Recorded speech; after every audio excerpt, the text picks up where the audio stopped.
Hello, everybody. How's everybody doing?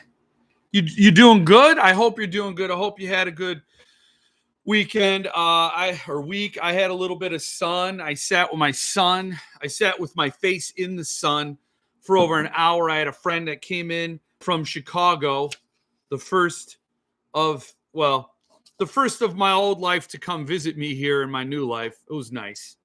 It was real nice to have him in, and so I took him to a place and we sat in the sun. So I got a little burnt, but that's okay. I don't know if it's coming through. So good evening, everyone. Hello, Mark, Zach, Mr. Weapon, Jason. Let's talk books. Yes, Patty, Brandon. Hello, Jason, Mike, Phil, Alexia, Stephen Wayne Elson Jr. Good to see you. I also had an awesome birthday party. Happy birthday, Russell. If you're wandering around, a lot of birthdays going on. It's a lot of happening for me. Lot going on here this week as far as birthdays. It seems like all the kiddies are just, happen to land right around the end of March. So I don't know what's going on at the end of August, but this stuff is happening, and it's where we're at. So hello, a lot of stuff to talk about. I wrote a little sheet. If you could read it, these are my notes. This is all my production notes to talk about this evening. What's been going on in the book world, and I'm going to chastise myself this evening. I might rant about myself. I'm Irish, German, and self-loathing. That's what makes me, and I'm like 98% self-loathing. So I rant about myself quite a bit, but I do have something to complain about with myself this evening, because as I was preparing for the show, I was looking at something I did this week and going, why'd you do that? You didn't have to do that. You'll see. Oh, we'll get to it. So let's check in with the Magic Duff Bucket.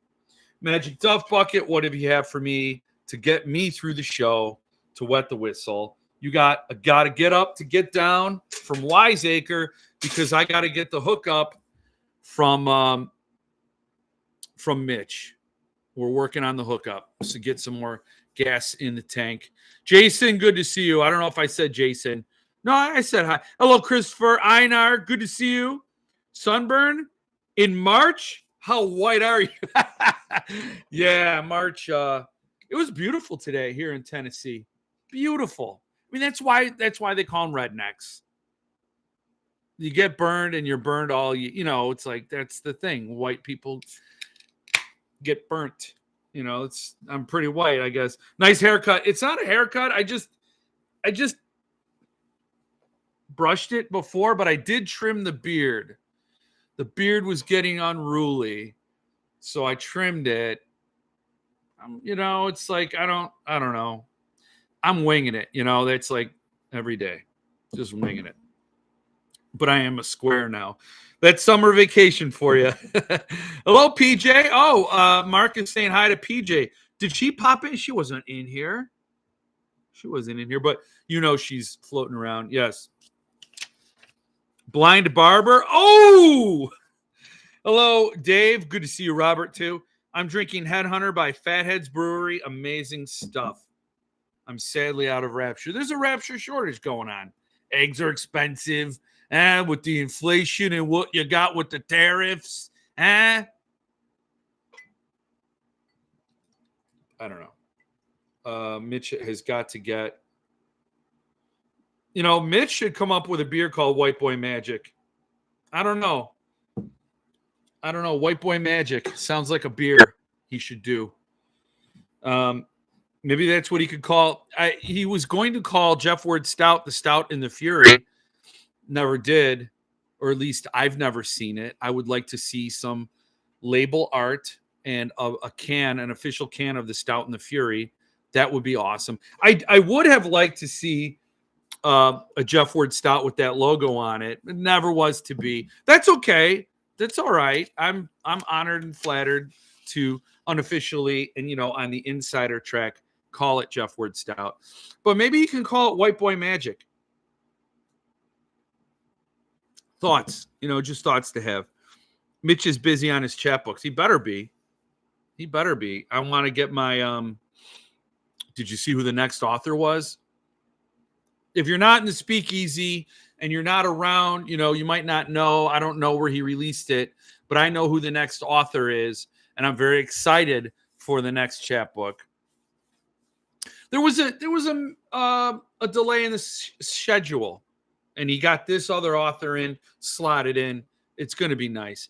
And I'm just realizing there's like a billion comments I need to respond to. They're just trickling through my head now. I feel like the last few days I was out of it, like in a coma or something, maybe. That always happens when I'm slipping between timelines. So like I'm stepping into this chair as a different Jeff than the one that was here last week, and I got to figure it out. It's all very, very weird. Are there rules for alcohol sold over state lines in the U.S.? Yes, but shh.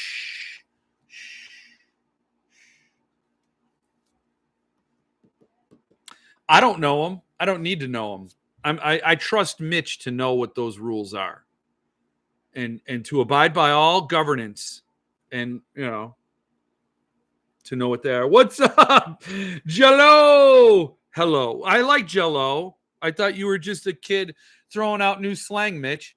Jello. Dude, my PP third rule has shipped. So stoked. Hopefully I get it by Thursday so I can have Philip personalize it Friday. Damn, you're going to see him at not StokerCon, right? It's Scares That Care, or is it AuthorCon? AuthorCon. Sounds like you're trying to rip off authors, and trust me, they already have it bad enough.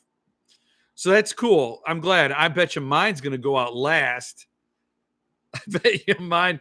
See, because Alex, with the Fantasia Press third rule of time travel,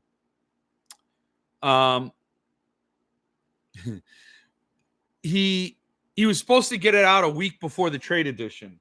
Well, let me just say this. I don't have my Fantasia Press, but look what I got here. I mean, these first two don't count. These first two are ARCs. But then you got US, UK, UK. I got mine all the way from across the ocean, in 2025, in the current state of international trade in the world. I still got my UK editions before I got my Fantasia Press editions. And I spent about, $20 on that one as opposed to $150. And Alex said his was going to be the first edition. So it's not the first edition, in my opinion. Or I think it's the first edition along with the trade. It's not the first edition because it wasn't first. See, if you're running a race and you're chugging along and you're running your ass off, but that tape is already broken, the best you could be is second. If somebody broke that tape already, you're second, muchacho. So everybody's getting their trade edition. But what Alex did was he did a handoff. Instead of passing, he handed it off to a guy who lived next door. There you go. You got the book. You're a customer. You bought the book. You got the book. Legally, this is the world's first trade edition. But our boy Mitch was at Barnes & Noble earlier in the day and got his trade edition from Barnes & Noble. So, okay, if the rule is whoever has it in their hand is the true first edition, you lost, Alex. You lost. And I pointed that out to him. And I even said, it doesn't even matter. If you said you're going to get a book out, let's just say you're going to get a book out on March 20th, and you get that book out on April 20th, you did a good job. That is still excellent work for a small press. You're an exemplar. You have nothing to be ashamed of. You could hold your head up high. You could spit at Shizmar's feet. Do it. You are golden. You are golden. If you got your book out within a month of the date you said it was going to be, you're a champ. So, and he had Sundiver. He could have instead of shipping Sundiver, he could have shipped Third Rule. Gotten that, let's just say the bulk of the shipment was out the door before March 18th. then you can claim some sort of, they were in the mail, they're postmarked. Those books were out the door, and a good variety of customers already got them, a good sampling. So it was, and so I told Alex in the post, I'm like, this diminishes the whole celebratory joy of the release because the book looks fantastic.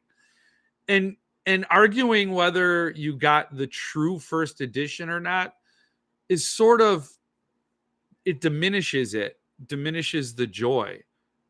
It's like, wow, what a great book. Yeah. And it's the first edition. Okay, not the most important thing in the world, Alex, but sure, even if it's not true. It just seems to be a weird thing. But since I wrote that post saying you really don't need to sweat it, he probably is pissed off at me and saying, oh, I got time with this one. I got time, which is fine. I don't care. It looks amazing. The Francois art looks awesome. Producer Jill saw the boards and said, that's the sort of thing I would have liked to design for the cover, for the boards, the Vortex thing. Awesome stuff. So nothing but a home run grand slam of a release. And this asterisk isn't the thing we should focus on. First edition, yeah, it's sort of stupid. You get the crown for the best edition, my friend. Cheers to you. Hey, Jason, good to see you, Jason. Good to see you. What rules am I supposed to know? I don't know. You don't know. We're good. Just finished third rule today. Well, I hope you loved it, Zach. Starts out in a plane crash, so I don't know if you dug that part. You're still processing, huh, Christopher Bowers? Oh, I loved it. Alex dropped the ball, not the first edition. The paperback is first. That's how I'll remember it. I have the first edition. It's basically priceless. Mitch has a photo of him driving around with that book. We have no other verified, bona fide owners of the true first edition. Oh, but wait, Barnes & Noble broke the rules. Yeah. I know that was such a cheap cop out, and it cheapens the moment, man. We want to fan out with you. We want to celebrate. We want to toast you, Alex. Don't tell us like it's a first edition. I don't care that you don't have it yet, and you have a fat stack of trade editions. It's like, ooh, that's a little tone deaf. Tell your customers that. And again, especially because we paid 5 times what we paid for these, more than 5 times. Kind of tacky. I don't know. Anyway, Barnes & Noble employees sometimes don't read the street date. They got to set it up. Their middle manager, creep boss wants it out. What's up, Lance? Good to see you. Yeah, that's right. Probably going to be the shortest way for a limited. It is. It's amazing. Amazing job. Nothing but they should be nothing but proud of that. 100% guaranteed mine ships last. No, you were a little more brutal, Stephen Dwayne Nelson Jr. And in fact, I wasn't going to say anything, but his response to you rubbed me the wrong way. Because I didn't like him telling not just you, Stephen Dwayne Nelson Jr., but a customer, yeah, no, it's the first. I was like, yeah, that's not cool. I'm waiting for both, and I'll be waiting for mine way longer than you have to. Shipping over the pond takes forever these days. Expensive as hell as well. I paid $50 per book. Oh, for the trades? Well, did you go to the UK? The UK ones, you got the UK ones, right? You have to get them because, as you can see, they're a little shorter. See? You don't got that little bit of red, extra red above the butterfly. You have to do it. And I got 2. They're unsigned as of yet, so I got to get them signed. Saying it's the first edition because a friend drove to his house and picked it up. Yeah, ridiculous. It is. The best edition is the one an author physically handles, signs, and inscribes to you. Yes. That's it. I'm going to get hate for this, but I couldn't get into it. Almost a DNF just due to Beth. Still love Boys in Gothic. Really, I've seen people saying now here's Beth is a complex character. I love the character. She's not really supposed to be likable. You're not supposed to be like, okay, Tyson Parks. Do you like him? That guy lets his obsession and that evil influence take over, and he does some really bad things, and he becomes a bad guy, like Jack Torrance. Did you like him? And but Beth, to me, was like hardened by grief, like, and all the other pressures of her in her research. Like, she dedicated her life to this research. She dedicated her life to her family, and she lost everything. And I think that makes you become somebody who's just harder. You put up walls. And scientists, people who are obsessed or single-minded in their pursuit of their research, they're at that level. They're not the most warm people. That's why you got like doctors who have no bedside manner, but they're brilliant, surgeons or whatever. And then you have the nurse who knows how to talk to people and has, really been through and seen a lot and knows how to communicate and relate to the patients sometimes, and sometimes there are a lot of awful nurses too, but I'm just remembering a few. But I remember when my dad was dying, it was the nurse who really gave us the big picture, and she was awesome. But you have these people who are so single-minded, focused on their one little speciality, the thing they're really exemplary or they excel at, then they kind of lose some of those other human qualities. And that's how I've pigeonholed Beth. Like, Beth, it was not somebody that I was going to have a Jeff Ward Stout with and have a bunch of laughs, but she was a warrior scientist, like, in complex, just the complexity. And anyway, so that's all. I'm just like riffing on that. I'm not saying your take isn't valid. Let's just say that. Like, you have a totally valid take. You couldn't get into Beth. But I totally did. I loved Beth. I love that character. And I think it's just that I don't like things reheated and served to me and called fresh. When people serve up the same character with a different name. And Beth was a character I'd never encountered before. And I like that. So anyway, that's my thing.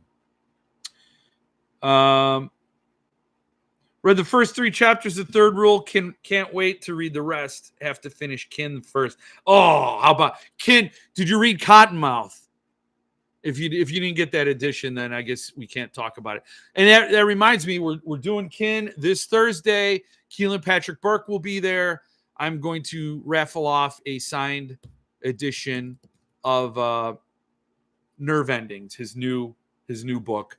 So if you attend and you're there and you're commenting or not, you're just there, your name's going to go in a wheel. I'm going to spin that wheel, and somebody's going to get a signed copy of his latest collection. So cheers to that. Yeah, no tech, whatever. Yeah, me too. Didn't like the response to Stephen Dwayne Ellison Jr. at all. Thought he came across very smarmy. And he deleted the comment, so he knows he was out of line. Did you notice no picture on back inside cover of Philip? Paper on cover is not as good, and the gray edge is gone. Oh. Wait, are you talking about from the ARC to the released edition? No, I didn't examine. I did notice the gray edges were gone, which pisses me off. I didn't notice no picture of Philip Fracassi on the back. Thank you for pointing that out, Mike. That's a load of bullshit. Oh, they put him back here. They buried him. I think though, well, I don't know. I'm not making excuses. So yeah. Huh. Interesting. I did like the gray edges, man. I like that. Were they toying with the idea of sprayed edges? I don't know. Got that arc though. That arc is special.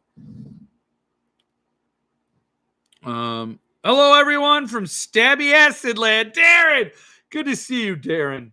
Hey, number one's here. Hello, number one. Good to see you. My first Christmas press has shipped. What? As well, should be here Wednesday. House at the Borderlands, huh?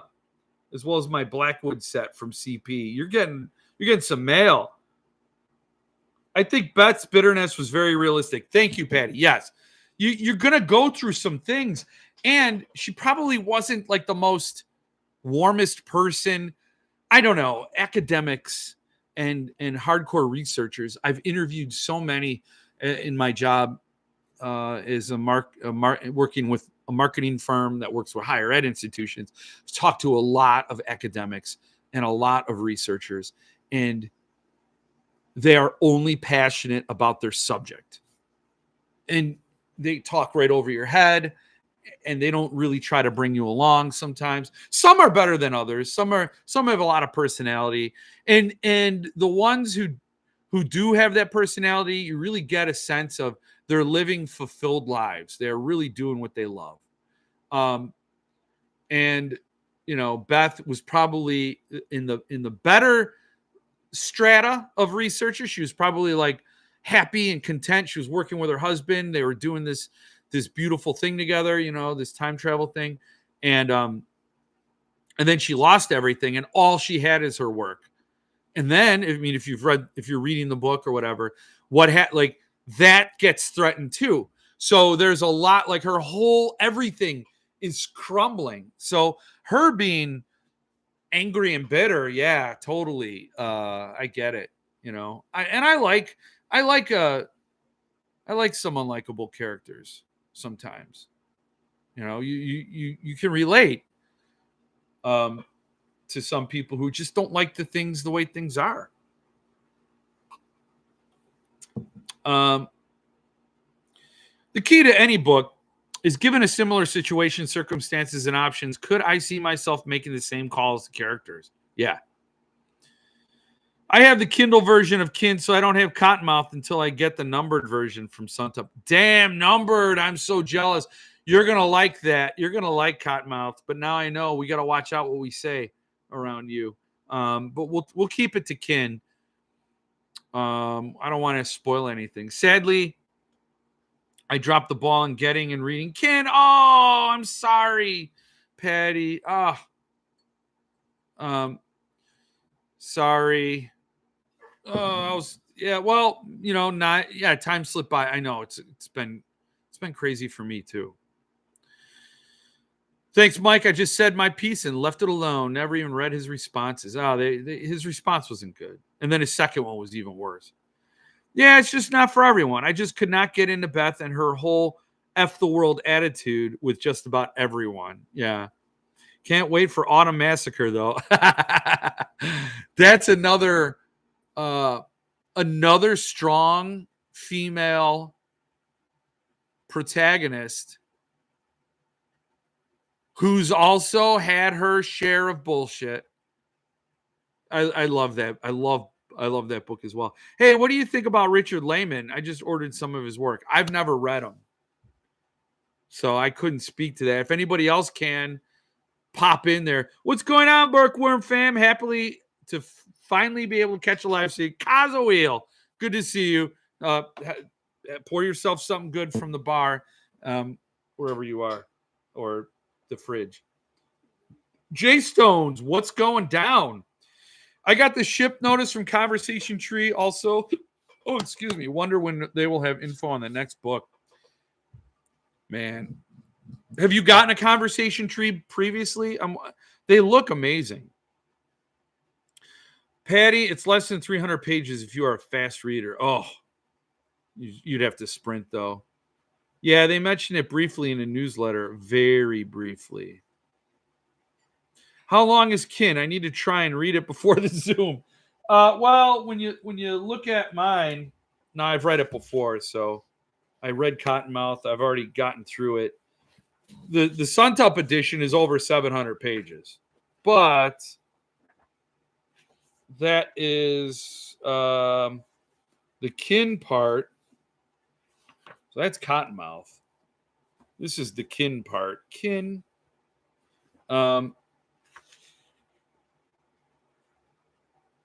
374 pages, but that is very generous type size and page margins. Yeah. So you can cruise through it. There are some key moments you're not going to want to miss. So I'm reading Kin now, audio and Kindle. First time I've used Whisper Sync, and I'm blazing through it. Nice. I loved Layman back in the day. I haven't read anything, but a lot of people do not like how they have aged. Have not reread anything. Yeah, that's the problem. Things are stamped in time. They are what they are at the time they were printed. Once you start, it won't matter. About 8 hours, you could finish it. It is so good. What's up, hardcover fanatic? Good to see you. It's my first conversation tree press also. Oh, cool. This will be my first CTR. I've only ordered this and Foundation.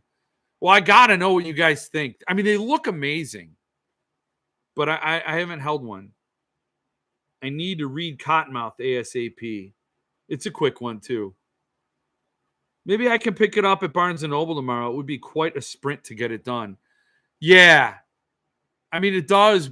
You will burn the pages through because it starts in the middle of things. In media res. It starts with the aftermath of a very horrific thing. So you're kind of like, wow, what happened? And who are these people? Why did they do this? And so you're really, it's like reading a news article. So you read a news article about like a survivor found in, she's recovering in a hospital, and, stay tuned for the horrific details. So that hook gets you're there already. You really got to know what happened, who did it. And an interesting thing with this book is you get multiple perspectives. So you actually you get a perspective from the side of the terrible people, the awful people, the murderers. It'd be like Texas Chainsaw Massacre. The final girl gets away, gets to a hospital, whatever, and gets medical attention. And then you read a story following her trajectory, and then following the family and seeing what's going on, what motivates them, what are they thinking about. It's pretty cool. I mean, that whole thing, and it's even better than I'm describing it. And then, of course, things come swinging back around. So, great book. Great book. It's his longest book. I'd love to see him write more long form, more novel length stuff, because, damn, he's an awesome author. Keelan Patrick Burke is, again, one of the most underrated. And I'm also beginning to realize, I don't know if you guys ever feel like this. This could be narcissism, but I feel like if I like something, other people don't like that thing. I'm like, for example, think about 11/22/63, the most beloved Stephen King book. Everybody loved it. I didn't like it. Don't dig it at all. I love Tommyknockers and Cell. Those were books that hardcore Stephen King fans hated. I agree on the big ones: Pet Sematary, It, The Stand, The Shining. You cannot not love those. I mean, if you're a Stephen King fan, that's where everybody comes together. And there are some people who didn't like The Stand, but for the most part, the vast majority of his fan base agree on those. But here I am. I love Chad Lutzke, Philip Fracassi, Keelan Patrick Burke, Thomas Olahuvelt, all these authors. I just like these are amazing authors. I think they just think, Sarah Pinborough, Anya Alborn. I mean, all these authors, and they just, why aren't they celebrated? Robert McCammon, Why aren't they as big or bigger than these household names? Like almost everybody knows Paul Tremblay, and Paul Tremblay is great. I've read 2 of his brilliant books, great books. Haven't read any more by him. Because the interesting thing is you read the books and you're like, oh, I dig it. I like it. Love what you did. You're fantastically talented, brilliantly original. Love the detail. The last part of Head Full of Ghosts where she's in that coffee shop and then she could start to see her breath. Damn, dog. When the end of Cabin at the End of the World where they're walking, where he's walking out. And oh man, I mean, brilliant stuff. But there's a thing to it that just didn't get me yanked back to like compulsively read, like Josh Malerman, and Philip Fracassi. And like to think Richard Chismar is getting mid-tier, mid-5-figure book deals. Why isn't Philip Fracassi, Keelan Patrick Berg, Chad Lutsky? Why aren't these guys getting that? And then like movies. I love Dark City. I love Big Lebowski. I love all these movies that get like cult following. Evil Dead 2. So I feel like I've cursed. It's like a curse. Like I'm cursing my team, my fandom. I don't know.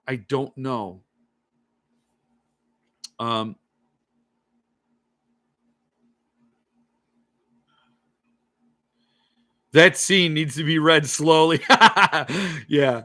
I can't wait for Foundation to come out. That's funny.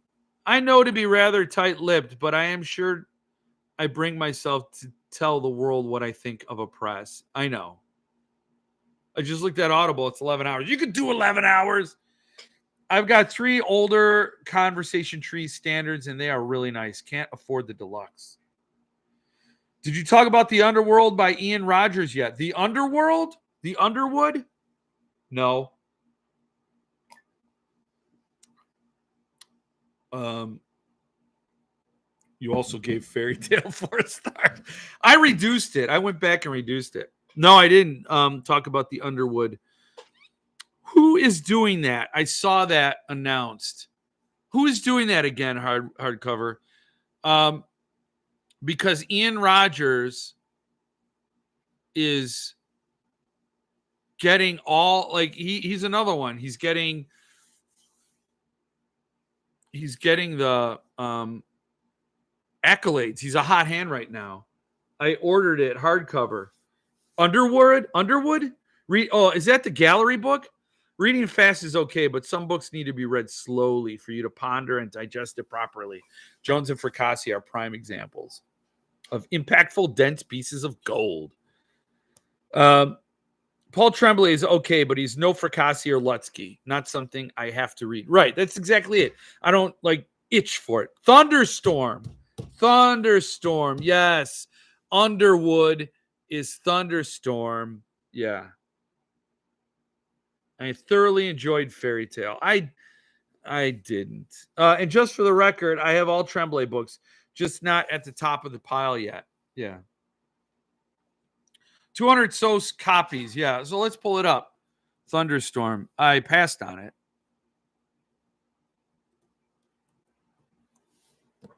I passed on it. And the Underwood. Is it still available, people? You know what? Why did I do that? I should not have done that. We're going to put you back, Jeff. And then we're going to move this over here. And then we're going to make it big. And then we're going to share it. Share screen. Thunderstorm. We're going to share. Yes. So, introduction by Gemma. I never know how to say her name. Gemma or Gemma Files. Hardcover by Ibrahel Lurky. 3 full-color illustrations by Lurcy. It's coming out in May. So, description. A group of friends make a documentary about the Bermuda Triangle of the woods in the deep Canadian wilderness. Their film is released and becomes a worldwide sensation. Blair Witch Project. But something is wrong. Occurrences of paranormal activity are being reported. The Underwood is taking form.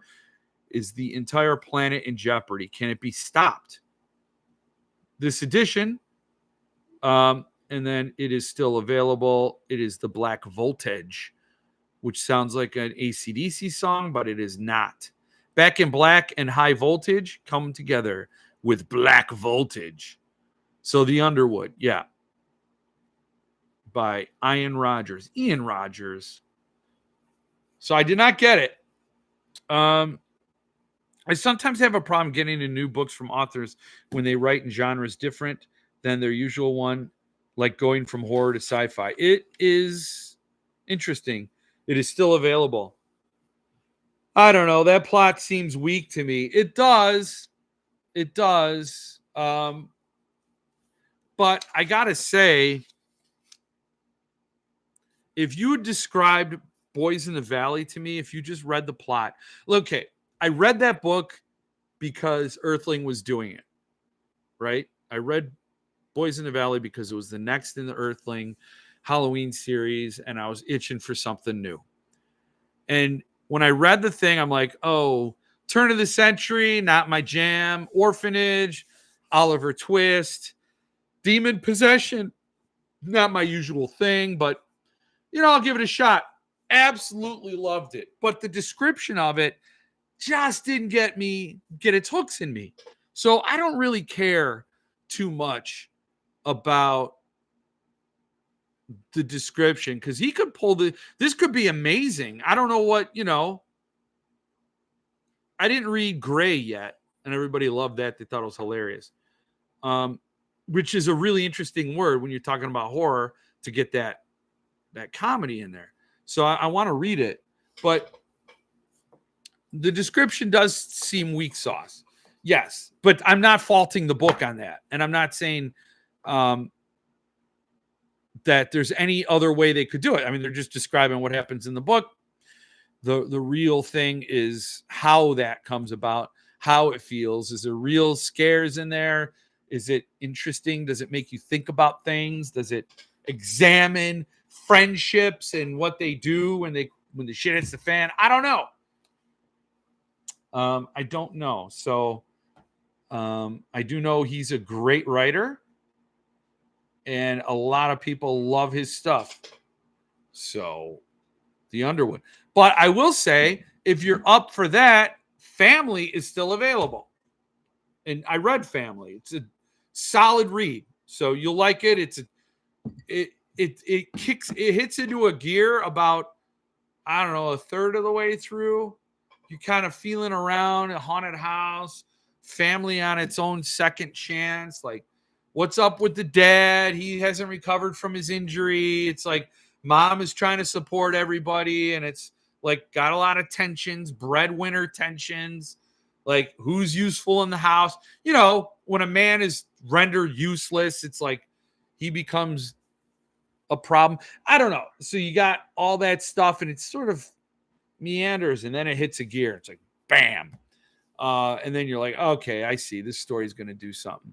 And it does. How about that end, Mitch? The end of Family. Had my 6-man meat grinder league draft just before the Jeff show, feeling neutral until waivers. Are you talking about baseball? Baseball, Mitch, my core is solid. However, I did take some big gambles when you are relegated to top 6 at a position. Yeah, I don't wait for Paul's 2025 Halloween book. Are we going to get introduced to another author? Oh yeah, I can't wait for Paul's 2025 Halloween book. Are we going to get introduced to another must-buy author? Yeah. I don't know, Mitch. Who's the next Halloween author? Do you know? Yes, the great All-Americans pastime, baseball. Baseball is a fun time to take a nap. That's what I say.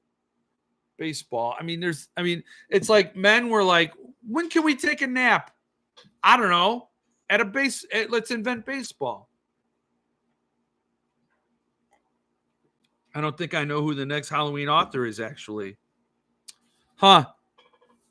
Thought you were the insider. I thought you and Paul were like this, bro. I thought you could bring the goods, man.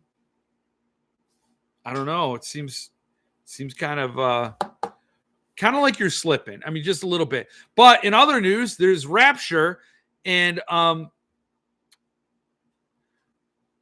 there is Rapture coming. There is Rapture. Brothers Keepers coming out the door. Did you get them out? I know contributor copies went out. And I can't wait to get mine. I cannot wait to get my Brother's Keeper and plop it up there. And then what's next? I'm excited for what's next. This is great stuff, man. I'm literally questioning everything right now. What are you talking about? Oh yeah, you're not with Paul. You're not good. I know. It's the world is upended, right? The world is completely, and I feel like, at least from where I'm at, I'm getting crushed under the Wheel of Fortune. If you're familiar with the tarot deck, the Wheel of Fortune is a wheel, and we ride the wheel. Sometimes we ride it on the way down and we're feeling bad. But when you're on the way down and when you're at the bottom, you're getting crushed under the wheel. But the good news is there's only one way to go, and that's up. So, I feel like I'm on that wheel and I'm being crushed underneath it, pulverized. And I'm just hanging. You got to hang on to that wheel and you come back up. And as you come up, be grateful for what you have. When you're at the top, be grateful for what you have because you're about to go back down. That's the Wheel of Fortune.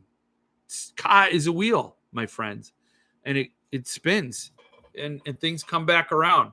So I feel like my team, we got to rally, got to get some wins, got to get some W's and some check boxes in that W column. I want, I did what I could to have Philip Fracassi sell out of Third Rule. And that ain't even all of them. Because we got, what else do we got coming? Yeah, we got Broken Binding and we got Fantasia coming. So I will be getting those as well. And I got to say, if you look, I don't know if it's still going on or if it's still, let's see, Broken Binding. To the Stars. Go to the Stars. Look at this. Now, this is interesting. So I'll share this with you. To the Stars. And what's not here? Well, we don't got no Third Rule of Time Travel because it's sold out. Why would they put a sold out thing? But all of these books were sharing the page with Philip Fracassi. So he can be proud that he sold out when China Melville's still there. It doesn't say the limitation, though. Do they never say the limitation? Let's see how many there are. Let's just say China. Let's say add to cart. Oh, there are 339 books that remain. And so we got to empty the cart. What if I accidentally bought them all? That'd have been funny to watch. Would that go viral? No, would not go viral. Nobody would care. Say, why would I care about this idiot? When the Moon Hits Your Eye by Scalzi. Now, his name is tossed around a whole hell of a lot. How many copies does he have left? Let's see. Let's add to the cart. Only 145. Let's get them out of the cart. Or let's buy all 145. How much would that cost? So anyway, the point is, that's a W for my team. Philip Fracassi sold out his Broken Binding. It's gone. That's pretty damn good. No? I mean, I think it's awesome. But, so I'll be getting that, and I'll be getting Fantasia. Mine went out today per Mitch a few days ago. I screenshotted it. Ooh! That's it. That is life. That is. I was a little incorrect on that, but it's going out tomorrow. Damn, Mitch. Big Steven taught little Steven two things. One, a man is only as good as his word, was the first of them. I was disappointed in Scalzi's last book, Starter Villain. The cover art was great. That was it. Yeah. I've never read him, but his name gets tossed around a lot. He's it's sub press a lot. I think he's kind of funny. I don't know. Never read him though. And I probably never will. Somebody was asking for the paper that went with, I think, the Fate of Nero, right? Somebody was asking for that. I bought 2 copies of the Fate of Nero, and only one had the paper in it, and that was number 5, which, interestingly enough, is the Fantasia Press edition that caused the hubbub. That's the one that went out. So, yeah, and this, look at that. Cello with Strangers, Gothic, and then a Commodore bookmark. Very cool, a lot of swag. And then, the letter was also signed, yes. So this is what you're looking for, whoever was looking for it in the Freaks page. Signed by Philip. So, yeah, 9/15/22. Look at that. Man, that's some history right there. Of course, it's never going anywhere. It's always going to be mine. The Fate of Nero. But anyway, if anybody had an extra one, that somebody was like super looking for it. I don't remember who. Super looking for it. Number 5. Fate of Nero. But I opened up my other one just to see if it was in there as well, and it was not. This is number 232. 232. Oh, great stuff. Our team. This is our team. I want everybody to win. Mitch did not live up to his word. Mitch, it's cool. I don't make thing number 2. Just don't make thing number 2, he told me, happen. Yeah, I had 2 copies also, but only one with the letter. Philip knew that was going to be a sought-after, big-time sought-after thing. Scalzi is overrated. Some of his books are good, but most are just meh. All, in my opinion, of course. Yeah, I mean, that's all we can go on, right? Nothing we could do about it. We only have our opinions. Yeah.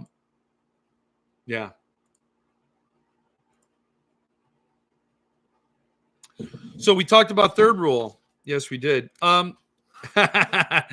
So we're going to get, okay, here's a rant about me that I was going to rant about myself. I'm going to tell on myself right now. I did a thing this week. So Ron Clinton wanted he wanted a copy of Landscaping. So I got a copy of Landscaping by Bentley Little from my subscription to Levidian. Love my subscription from Levidian. I know Levidian does Bentley Little stuff. He does Billy Chismar stuff. He does all these things, right, that are probably things I would not buy, but I get them because I get the chapbooks, and they're always beautiful looking chapbooks, and I read them because you can't complain if you can't have an opinion if you don't read the thing. You could have an impression of an author, but an author could have a great story in an otherwise horrible catalog. I mean, there could be something that connects with you that you can appreciate them for. So if you have it and you own it, read it. I love the Brian James Freeman chapbooks that are his titles. Great stuff. He's a great writer. I dig the Joe Hill one, all these other ones. They're awesome, right? Bentley Little, I got it, and I don't want to keep it. I'm like, that's got to go. Ron Clinton was looking for it. Ron Clinton did me a solid not long ago. He took care of me with some really awesome books, and can't thank him enough. I have my first signed Ray Bradbury, thanks to Ron Clinton. And so, Yeah, I mean, an amazing guy, just wonderful. So he was asking, if anybody had one he could buy, and I'm like, dude, I got you. I'm gonna send it to you because I'm not interested in holding this in my collection. And he's like, hey, if you want to read it and then send it, that's fine by me. I don't mind. I don't care. I don't need it right away. He's visiting his grandson. So, Ron, I hope you're having a great time with your grandson. Cheers, man. It's a wonderful thing. I got to reply to you in your email. But so he's not in any hurry. So I did. I sat down and I read it. And I went on Goodreads and I wrote a 2-star review, ripping it up and down. And I gave it 2 stars. I said the 1 star he gave it because it's so short, it didn't waste more of my time. And I gave it the other star because there's a character in there named Dirty Melvin. And that is the best Bentley Little thing ever. Dirty Melvin. Loved it. Loved the name. The story is just stupid. It's garbage.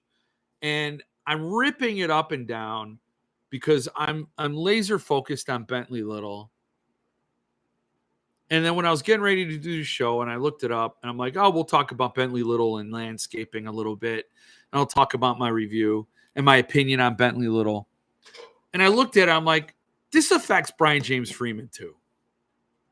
It's one thing to have an opinion. And you know what they say, if you have nothing nice to say, then don't say anything at all. And it's fine to just talk about a book or an author that you just don't like and you have an opinion on it.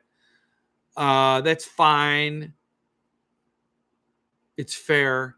But this is a small press. Like it's not a trade edition. It's not like Simon and Schuster or Scribner or Tor or, Macmillan. It's Brian James Freeman, man. Like, did you have to write this 2-star review and rip it up and down? No. So I'm thinking about taking the review. I mean, it's already up now. And it's like, should I not? And the other thing, though, is that Brian James Freeman's not selling this. It's part of the Patreon subscribers. So people are getting it, and it's like no big deal. It's not like he has inventory sitting there and he can't sell it. So it's not going to cause him any harm. But still, I'm like, it's kind of a douchebag thing. The way I went about it is maybe a little too much. Maybe. But you can read it. I linked it in the description of the video if you want to read the review. It's 2 stars. And it's typical Bentley Little. Like, I don't understand how he has a career. He gets published by Berkeley. I don't know if that's the university or if it's just a separate publishing house named Berkeley. But they publish him. I don't know if he makes a living off of it. I don't know if he has another job and this is just sort of like extra income. But goddamn, here Philip Fricassi's scraping together a book tour, promoting himself, fighting for contracts, fighting for creative freedom and artistic integrity. And here this guy's just like putting out this garbage because, again, landscaping, we have a nothing protagonist, a nothing villain, a nothing plot. There's nothing worthwhile. You do not care what happens to this woman in the book. You don't fear the villain. And you don't share any of the emotions that the protagonist feels. So the protagonist has these feelings of being ripped off or whatever. Like, you don't care. You don't sympathize. It's like, it just might as well have not happened. But it's only 26 pages. You could read it in a half hour, whatever. It's not going to take you that long. But anyway, now I'm sending it to Ron, so he'll have it. It's all boxed up. I don't have it to show you. So that, I don't know. Should I feel like, like there are ways to express a 2-star review without being personal. And I'm like, yeah, maybe I should worry about Bentley Little's feelings. He didn't do anything to me. He just wrote a story. It's not like he's a villain. But I wrote Bentley Little stories are like AI before there was AI. It's completely soulless. Don't waste a minute. That's how I ended my review. Like, dude, why are you going scorched earth? It's just a silly little chapbook. It's kind of more of a bad reflection on the reviewer in this case, probably. Yeah, I think that's what I had to say about that. Stoked to get BK, but is also shipping with that fancy cover thing if you paid for one. Brothers Keeper. Stoked to get Brothers Keeper. Is it also shipping with that fancy dust jacket cover thing if you paid for one? Yes, I believe so. What signed Bradbury? It's separate. He might be their horror author. The only one. He might be their horror author. The only one these days I know of. Bentley only cares about little. Yeah. Where is my... Oh, wait a second. Where did I... Oh, where are my... Uh-oh. Oh, right here. Right here. My Bradburys were right behind me this whole time. So, Somewhere a Band is Playing by Ray Bradbury. So this is the Gauntlet, the Gauntlet Press edition, and signed by Ray Bradbury. My one and only Ray Bradbury signature. And like, am I seriously going to charge him for a Bentley Little chapbook? This doesn't even make us square. I still owe him. But yeah, he hooked me up with this. Just an amazing, great guy. Somewhere a Band is Playing. Ray Bradbury is brilliant. Dave McKean art, I believe. I can't tell. Certainly looks like Dave McKean, but I don't know. I mean, this is back when Gauntlet used to do good stuff.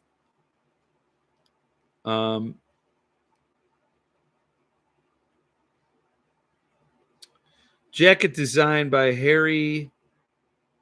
Don Albright. Okay, end papers are by Don Albright.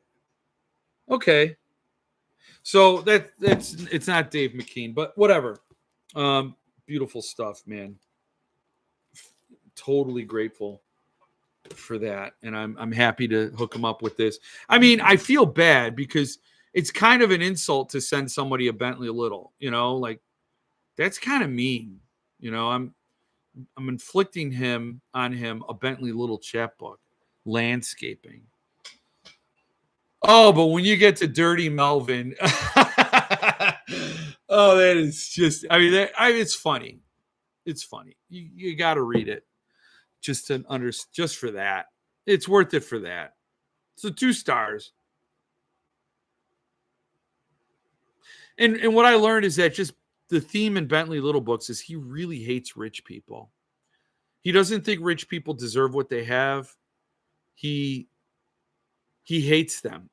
And I think that's what everything I've read by him, the capitalists, Walmart, the suburbanites in the Circle, the people who put gift shops on top of indigenous burial sites in The Return. What else? The mailman, he hates suburbanites and their predictable little ruts of lives. They live in little ruts and they're happy to be in their ruts. So this is a rich couple. They own this big, beautiful house and they hire this guy to do their landscaping. And he's like this chic exterior designer. So he designs them this amazing backyard paradise. Bentley Little obviously doesn't think they deserve it. They could just pay for paradise. So you don't deserve paradise. If you could just pay for it, doesn't matter how hard you worked for the money or what you did to get the money. It's that if you have the money, you're a bad person, apparently. And he paints these people in a very unsympathetic light. And yeah, they are jerks because they're in his hands. He can paint them however he wants. And yeah, there are a lot of rich people that are jerks. Yes. But do I know all of them? No, I don't know all of them. In fact, I met one guy who gave a $50 million. I was in the room when he gave a $50 million gift to a university. This is before they announced it. So we were there for their fundraising campaign, and we were at a closed door meeting, and it was just the president of the university and a few people. And this guy walked in and said, I've committed to the university $50 million. And this guy was as down to earth.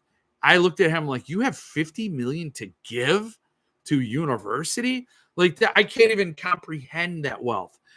And the guy was a pretty much down to earth guy.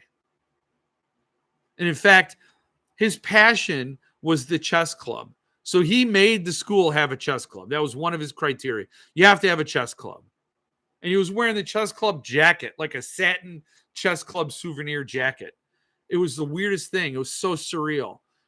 So to think you know everybody and how they are, where they are, why they're there is stupid. But Bentley Little has an axe to grind, and we're here for it. I guess we're as therapists. I think that's it. Oh, come on, Jeff. Little is not that bad. Sometimes you just need something highly predictable and formulaic. Yeah. Like I kind of knew how this was going to go. I read The Circle. I read some of The Return, The Store, and The Mailman. And this, again, takes this complacent, safe couple and adds an element of chaos into their lives and just watches how it bubbles over. And it really doesn't do it anything in an interesting way. The Store had some real potential. Totally left it on the table. Yes, that is still a sewn binding. Yeah. We are all actually living the plot of one Bentley Little story called The Book, where the author writes lame books and always gets published. Yeah. He's definitely the worst. And I'm like, how does he get published? Why? What does he have on Stephen King? And then, in my newsletter, I talk about it a little bit. The horror poet laureate. That doesn't mean anything. It's as vapid and empty as a Bentley Little book. It sounds like Little writes as a way of avoiding going to therapy. I know. These damn rich people, you don't deserve a beautiful backyard. You don't appreciate the beautiful backyard you got, even though the couple totally does, or at least the wife does. So again, you got this totally rich financial. He's in the financial industry guy who's always on the phone with meetings, doesn't respect his wife, thinks she's an asshole, just making money all the time. And she's bored, and all she has to do is walk around her backyard. So this is like her I'm bored project. I want a nice backyard. Yeah, not sympathetic characters in the slightest. But irregardless. So we talked about landscape and review. What about this Dragon Rebound? Did you guys see that? Let me pull that up for you if you didn't. Maybe you will get a kick out of it. But it is Dragon Rebound, and he's doing. Oh, hold on a second. Gotta hide those. Gotta hide that. Where are we at? We gotta hide things. Oh my gosh. Okay. Well, we're gonna pull this up. Here we go. So, Dragon Rebound's doing Duma Key. Duma Key. Look at that. So it's a rebound. If you don't know Dragon Rebounds, it is Paul Suntup, and he takes first editions and rebinds them with like luxe materials. Luxe. And here we have probably the finest leather you're going to touch for Duma Key. The time has come to announce our final rebound. Originally revealed at King Con in October, this rebound edition of Duma Key is complete and ready for shipping. All the details can be found here. Oh, hold on. I did not realize I should have just done that. We're going to redo this. Here we are. Hop back in. Boom, Duma key, full leather.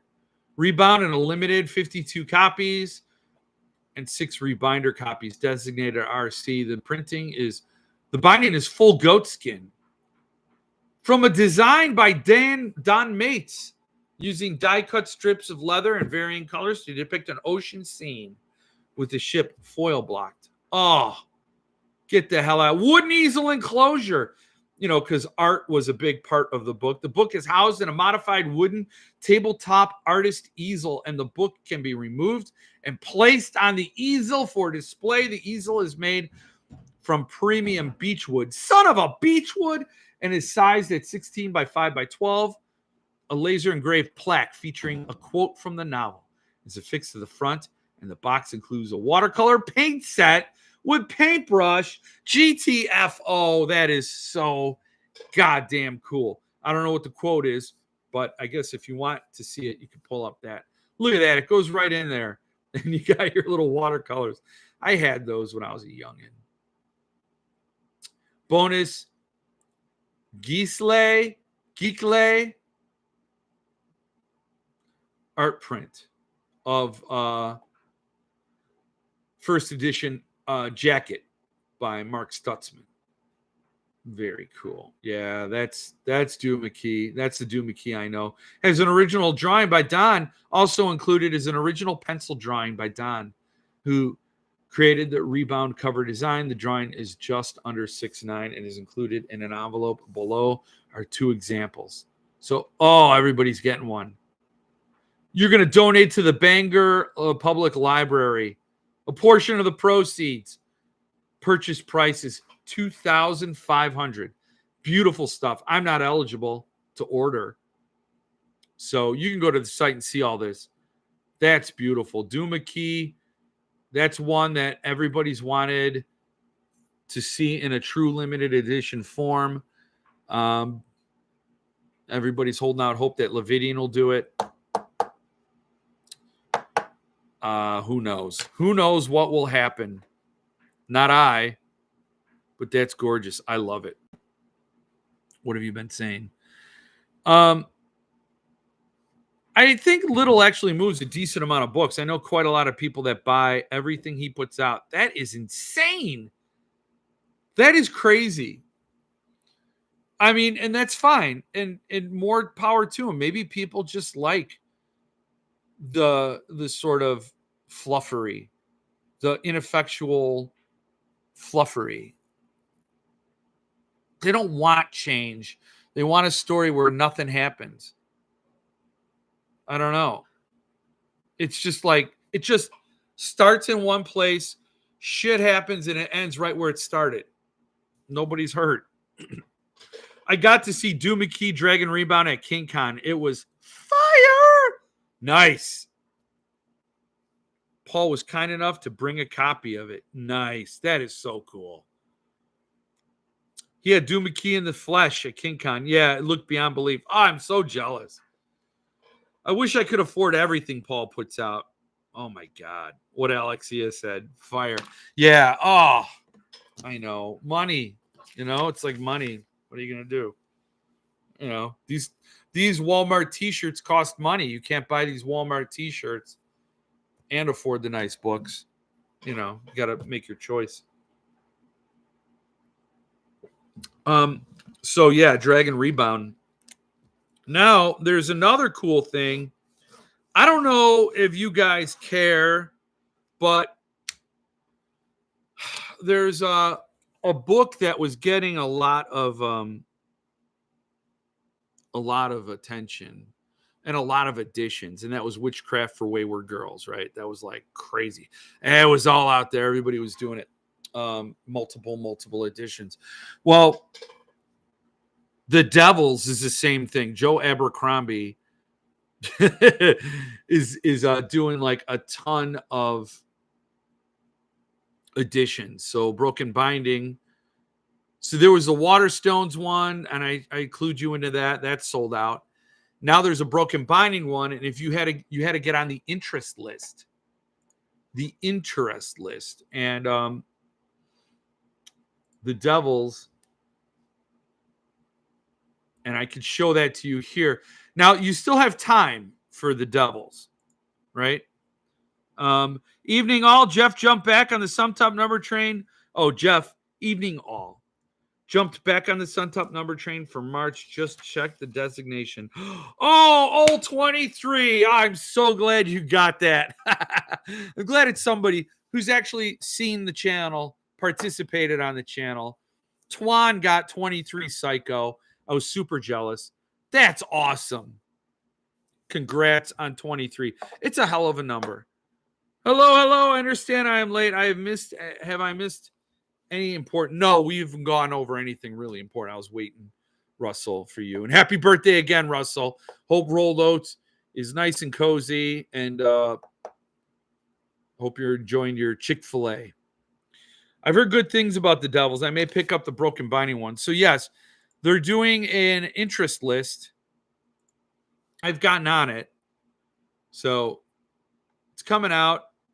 If you're not on the if you've not seen the mock-up reveal yet, we are pleased to confirm that our edition will feature new artwork, including this breathtaking new cover from John Anthony DiGiovanni, who I've interviewed. He did Jaws. Look at this. That is just beautiful. He did Suntup's Jaws. I interviewed him on the channel. Great guy. So this is a front end paper by Jeff Brown. Very cool. All equally awesome. So, man, so it's going to be signed.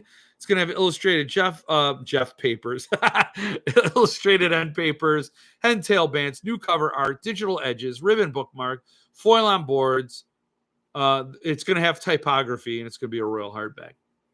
So how do you get this? Well, this is the back end paper by Peng Lu. So subscribers, so if you're already subscribed, you don't even need me to tell you this. You already know. The interest list, there will be an interest form sale on Sunday, the 6th of April, 2025. Now, I kind of like how the UK does their dates. They go immediate to furthest to even the furthest. So the 6th day of the day, month, year. I like that. In a way, I'm not used to it. Anyway, who cares? Who cares, Jeff? So you could sign up for the interest form, which I am on, but that will be Sunday, the 6th of April, and the books will be 30 pounds. 30 pounds. And hopefully the dollar to pound ratio will be a comfortable level. And then there will be a general sale the next day, Monday.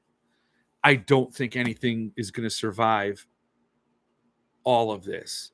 Tier 1 fantasy, Tier 2 fantasy, and sci-fi. And then the interest form people like me. And now I'm telling you, and you can sign up. I'm creating more competition for myself. So, Patty, if you like the Devils, you're thinking about picking this one up anyway. I didn't create more competition there, but others might have get an interest in this. Really like the Devil's Arc. So yeah, that's another book that gets several places on my shelf. Nice. Lit Escalates is putting out a limited edition in April, if I'm remembering correctly. Lit Escalates? What is that? What is Lit Escalates? I'm looking it up. Lit.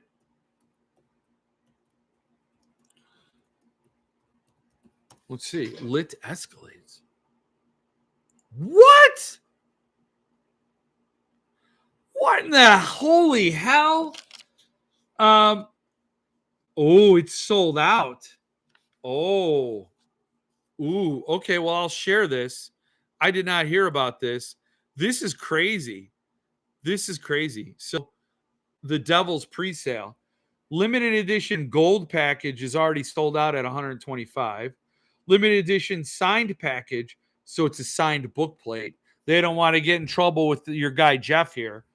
So that's $60. It's not sold out. The brass package is $45, so you get a book and then the standard. What was the gold?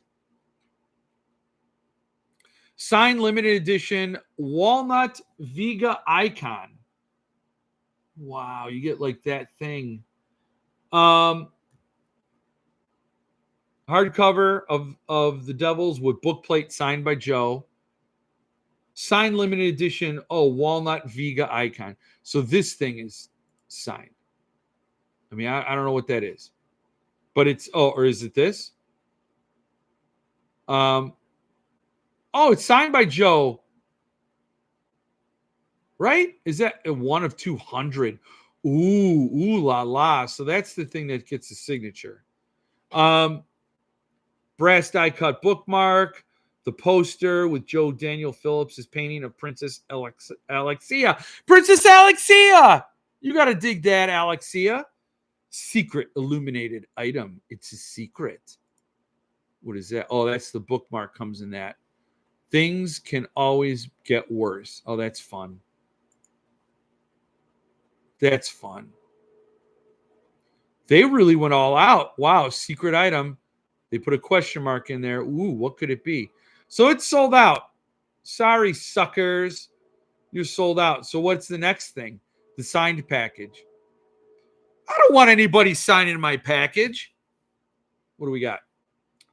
Oh, you get the bookmark and a secret item. Hardcover of the Devils with bookplate signed by Joe. Limited edition of 1,000. Exclusive die cut bookmark. Oh, it's die cut. Very cool. I didn't realize that those are things can always get worse. Is a die cut. The Devils. 16x9 poster and the secret item. The package is a pre-order. It will be shipping on or just before the Devils publication date of May 13th, 2025. So yet another limited edition package. You get a signed book plate. The book isn't limited. It's just the hardcover. So basically you're paying $60 for a signed book plate and a bookmark. This print of Princess Alexia. And who looks like she's got an oh shit expression. Oh shit. And then this secret item. What could it be? Huh? I like to magnify that question mark. What could it be? So if the bookmark and I mean if you're that big of a fan, the bookmark, the bookmark, the print, and the secret item and the book plate are worth it for $60, then go for it. Lit Escalates. Had no idea about them. Now I've got to have them on my short list. He did the 5th season art from Curious King too. Oh, that's right. Yes. As much as I hate Broken Binding, I'm definitely going to try for that edition. I should say their shipping I hate. Yeah. Lit Escalates is Pierce Brown, I thought. Oh, I went for that gold package a while back. What's up, Jesse? Good to see you. How's everyone's NCAA bracket doing? Oh, you're taking off, Stephen Wayne Elson Jr. Too much talk of the Devils. That's fine. Loki, have a good pee. Enjoy the week.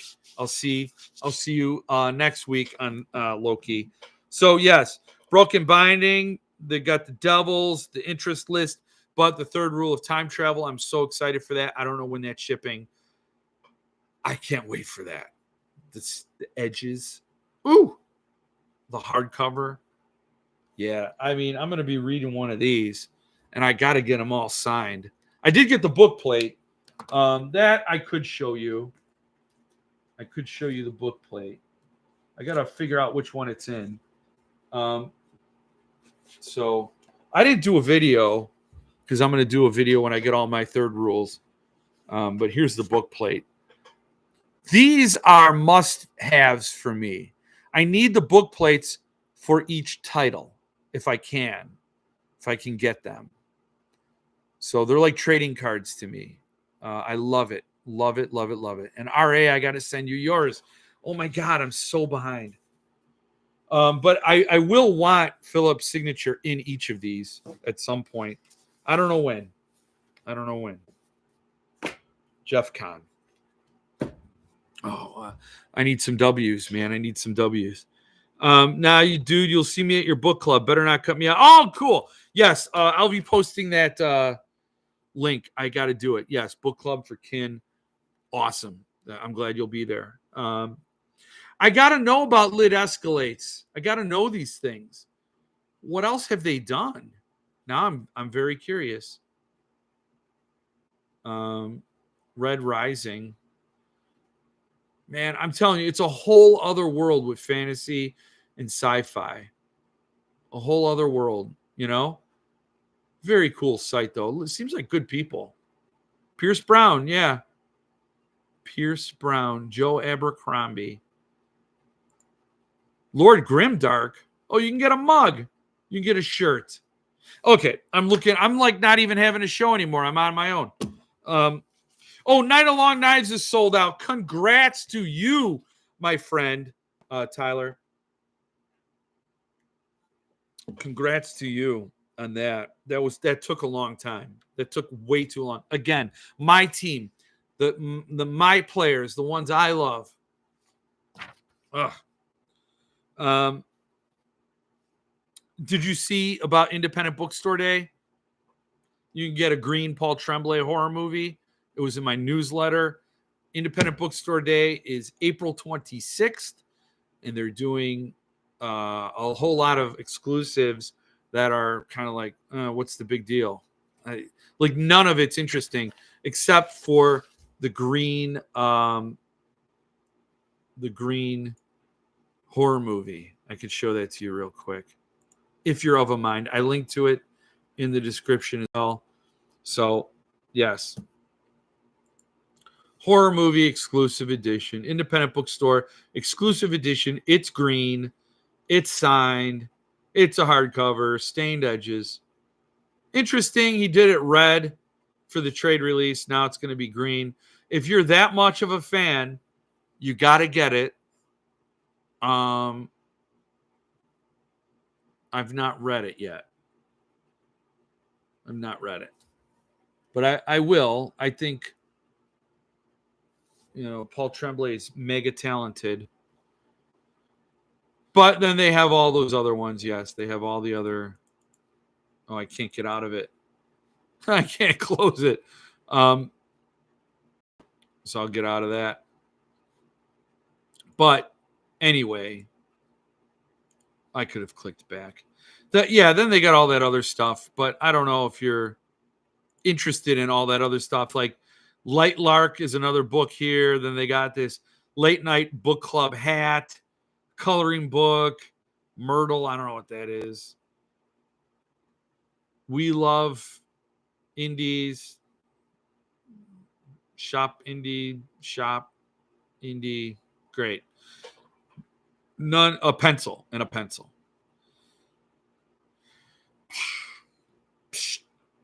Man, I thought that was a really good one from Tremblay. Oh, that's good to know. I heard bad things. That's good. Yeah, I'm taking my copies with me this weekend. Book plate is good, but have to have them all signed. Yeah. Hey, building bookshelf and lost track of the day. You're building bookshelves. I'm so jealous, Tim. I'm so jealous. Glad you could stop by, Tim. I'm glad you could stop by and say hey. Frog and Toad. Yeah, there's a Frog and Toad thing. That struck a chord with you, Nick. Go get them. I don't know if that's anything for anybody else, but obviously get over there and check it out. Maybe there's something there for you. So, and then the other thing is, this really pisses me off. So Thomas Olahuvelt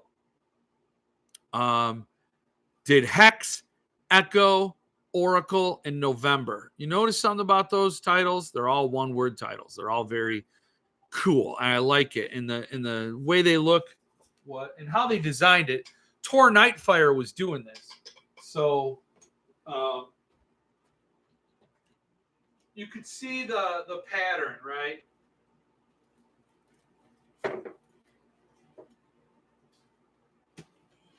they all had a look to them, at least with Tor, right? So, I grabbed. Stupid.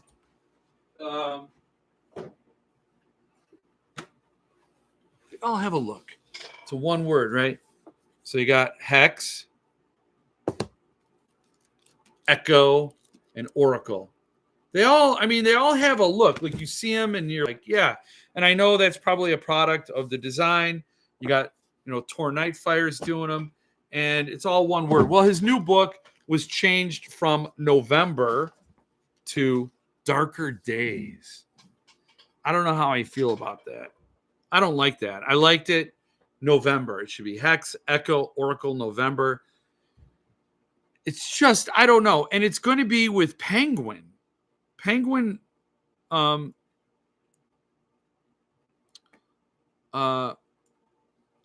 they part of Nightfire? Darker Days. So it's going to be coming out. You can pre-order it. It's going to be what? It's going to be October 2025. So it's the plot of November, but they changed it to Darker Days. There's no cover yet. So again, it's a Penguin book. Is Penguin at all connected to Tor Nightfire? Tor? I'm just confused. So you could pre-order. Oh, come on. I'm not doing that. I was going to Amazon to look at it. Oh, you know what? I could just. So it's HarperCollins in the UK. I don't see the US edition, but it's saying it'll be Harper and Penguin. So I don't know if that's Macmillan. Penguin Random House.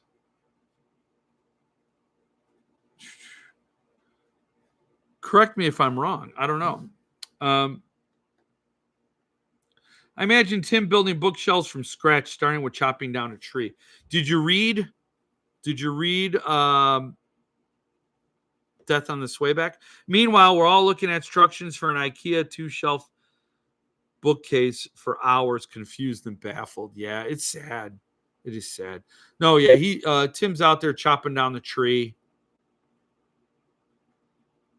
He harvests the sap to make syrup, and he has the pancakes in the morning. Then he chops the tree down, and I don't think it is Macmillan. So it sounds like, sorry, Jesse, it's IKEA. Hemnes, they're good. If we didn't get the Billy, that's what we would have got. The Hemnes. I don't know if that's how you say it. So anyway, I guess Tor Nightfire parted ways with Thomas Oldehuvelt.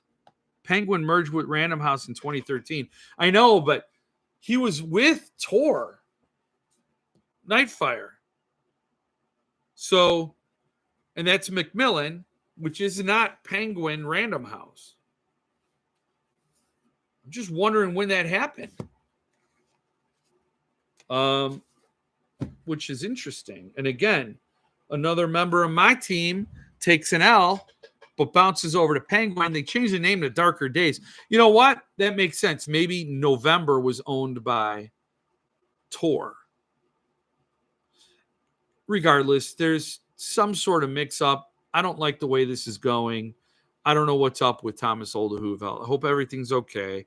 I've got to read Oracle. I still haven't read it. I just can't wait to read it. I did not get a signed edition. I wish I could have. But here I am checking to see if it's signed. No, it's not signed, you doofus. Not too many people got a signed Oracle. I don't know what's up with him. I think he went through a breakup, and maybe he broke up with Tor. Maybe a couple of things happened that kind of took him off, put him back on his heels. But anyway, it sucks. I don't like to see it. But I just want to let you know. So if you want to pre-order Darker Days. I should have linked it in the description. If not, I will. And then you guys can go get it and pre-order it. Show some love. Show the publisher that he is an author worth supporting. If you feel that way, maybe you don't. Maybe that's not your bag. But anyway, I'm probably going to get going now. Going to cut it off. Going to get cutting and maybe pre-order Darker Days myself from Amazon and get that on. So till next week, let's all have a good one. We do this dance anymore, but enjoy it. Enjoy the dance. And I don't have my thing of scotch ready, but let me just toast you all with my final swallow of a pretty okay stout. This is for all of you going through a storm. Just know you are going to be better on the other side. I guarantee it.